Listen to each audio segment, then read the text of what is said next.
The materials you will need for this experiment are dish soap, milk, food coloring, and a shallow dish or a plate. First, pour your milk into your shallow dish.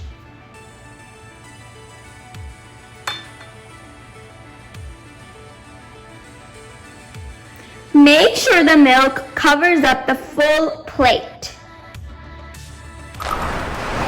Next, put food coloring drops near the center of the plate. Make sure to put the same amount of food coloring drops.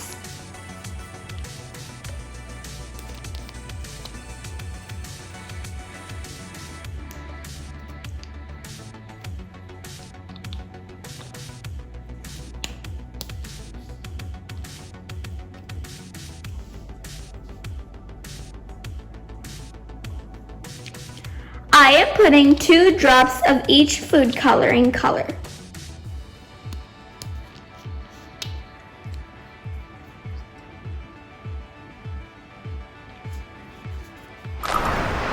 Then put 1 drop of dish soap in the middle of the food coloring and watch and see what happens.